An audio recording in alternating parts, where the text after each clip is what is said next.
Praise God. Nagpapasalamat ako sa aming Panginoon, siyempre sa buhay, sa ilang niya mga kapatid. Praise God. At sa patuloy niya na pag-iingat, gabay, protection. Siyempre sa nature na pinasok ko sa hanap buhayan mga kapatid. Praise God. Salamat sa kalakasan. Salamat din sa pagtulog, sa mga prayer. Praise God, hallelujah. Salamat din dahil yun nga, lagi kong prayer mga kapatid. Kung ano ang will ng ating Panginoon, yun ang masusunod mga kapatid.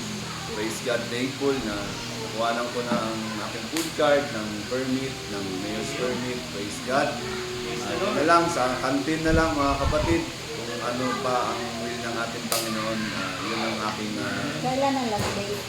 Pa? Kailan ang last day ng kukurado? Hindi ko basta sa akin, medyo late na rin yung sa permit na Ayun, hindi rin kami nahirapan mga kapatid kasi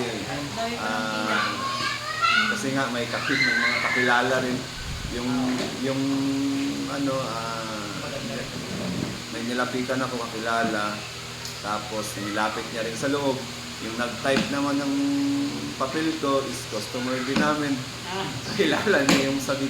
Kakilala niya ako mga kapatid. Kaya ayun, madali lang din na-release yung aming permit. Praise God. Kung na lang, sa kantin na lang, praise God, kung ano yung palooban ng ating Panginoon. Pero may mga hamon pa rin, siyempre. Kung ma-wash out yung mga vendors sa focus talaga ako sa kantin. Yun nga, inaaya ko rin kasi Sister Heights kung gusto niyo na mag-corpo kami. Kasi talagang dagsaan yan, dagsaan talaga ang estudyante. Doon kasi ang punta niyan, praise God. Ayun, salamat. Prayer request mga kapatid na sana hindi ako magkasakit. Kasi mahirap din talaga mga kapatid na ang gising ko madaling araw. So mga 4, umaalis na ako ng bahay. Ang balik ko niyan, mga hapon. Praise God. Siyempre ako luto, ako prepare, ako drive, ako luto, ako ligpit, pero sa serve. Praise God. Ako rin yung Cashier. Ayun, yun ang pinapasalamatan ko sa ating Panginoon mga kapatid. Kasi hindi ko magawa yun mga kapatid kung wala yung ating Panginoon. Yun lagi talaga, ang credit ko talaga lagi yan sa Panginoon talaga.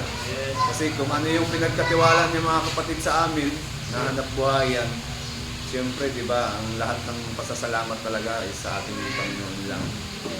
Yun, salamat din kasi may kasama din ako. Kasi kung ako pa talaga maghugas mga kapatid, talagang sakit na yung aabutin ko mga kapatid.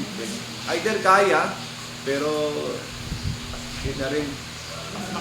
Ayun, sabi ko nga, si Era, kung sabi ko nga sa kanya, kung pababalikin ko siya, nasa kanya yung sagot talaga. Kasi madali. Sideline sa bado.